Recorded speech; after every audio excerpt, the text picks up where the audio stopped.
into our pose called Standing Twisted Prayer Pose, also known as Chair Twisted Pose, and in Sanskrit it is Parivitta Utkatasan. So let's get started, as there are many things to go over with this pose. So first of all, we're going to start into our steady mountain pose, arms dropped by the side, chest up, shoulders rolled back. You want to keep your feet about hip width apart so they're not glued together, but hip width, and then start to drop the booty back just like you're going to sit on a chair, and make sure that your knees stay above your ankles and not over the ankles, not past the ankles, so just above.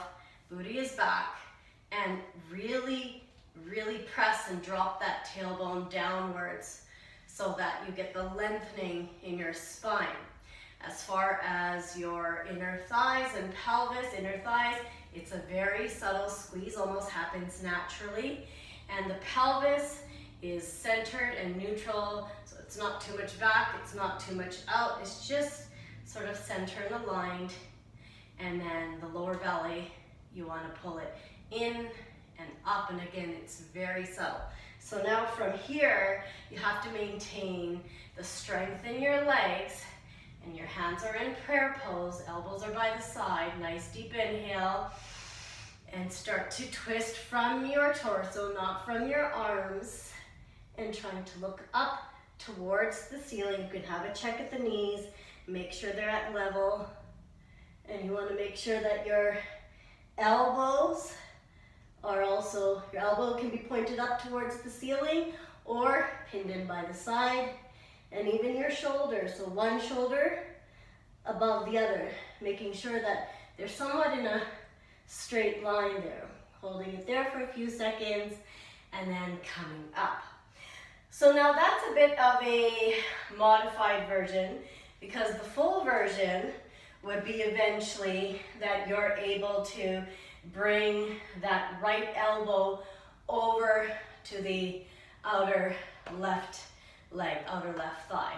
So sometimes that might be a little too advanced for you if you feel like it's too much of a deep twist, because this chair twisted pose is very deep. So it takes a lot of practice. And also if you have bad knees or a bad back and you may not be able to go that deep, also if you're pregnant, you don't want to go that deep as well. So just be careful if you have any health concerns, back pain or so on, knee pain. And that's why the modified version, as I'm showing you, is a good one to start. And eventually, when you get better at this, then you can be all the way to the other side. Now for me, then my one knee ends up coming forward. So I would rather do this pose properly than sacrifice my knees. So that's why for me, I prefer to just twist halfway. And I'll show you again. So your feet are hip width apart. You want to drop the booty back, keep that tailbone down, chest is up, slight squeeze in the inner thigh, lift the lower pelvis, and then here we go, twisting from the torso, nice deep inhale.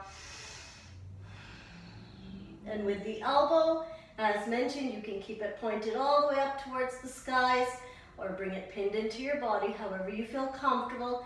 And even if you have neck issues and you feel you can't look up towards the ceiling, you can just look down or to the side. And then you would want to do the same thing on the other side. This pose, twisted prayer pose, has many benefits. It's basically stretching the shoulders and the chest. It's allowing spinal mobility. It's strengthening the legs, the glutes as well, the core, and it's a good detox on the body. It's helping better digestive system, better digestive functioning. It is blood circulating, definitely builds up a sweat, gets everything moving. And what I like about yoga poses in general is because they do relax your mind and body. So as you're practicing your yoga, you can ask for support and guidance in your life, and you can really feel yourself receiving it through the mind and body and how it's feeling while you're in your yoga poses. So it's a nice way to set your intentions while you're moving in the movement of your yoga. So keep practicing, and we'll see you for more yoga next time.